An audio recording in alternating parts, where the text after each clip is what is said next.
Bien loin de la catastrophe de Fukushima, étrangers et japonais se sont réunis à Nagoya pour partager leur passion, le cosplay, ou l'art de se déguiser en personnages de manga ou de dessins animés. Ces drôles de créatures sont venues du monde entier pour le plaisir, mais aussi pour la gloire, car le sommet mondial du cosplay est avant tout une compétition annuelle et pour y participer, ces as du déguisement ont dû passer une première épreuve dans leur pays d'origine. C'est un rêve qui se réalise puisque ça fait 4 ans qu'on essaie de gagner.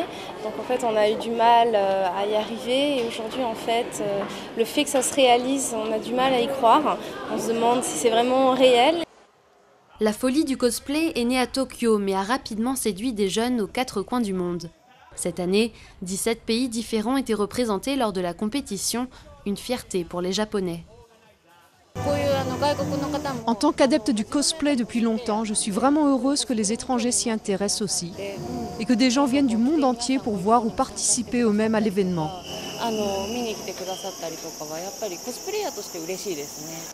Les plus orthodoxes défendent le fait que les vrais cosplayers ne devraient s'inspirer que des jeux vidéo japonais, des mangas ou des dessins animés. Mais au fur et à mesure que le phénomène prend de l'ampleur, les héros occidentaux font de plus en plus d'adeptes. J'adore les films Disney. Avant, je ne portais ce genre de costume que pour aller à Disneyland, mais après j'ai commencé à les porter pour plein d'autres événements. Ce costume, il m'a fallu 1 an pour le fabriquer. D'ordinaires défenseurs de royaumes imaginaires ou protecteurs de l'humanité, ces héros et autres robots ultramodernes ont désormais une seule et même mission, faire connaître la culture populaire japonaise dans le monde entier et attirer toujours plus de touristes sur l'île nippone.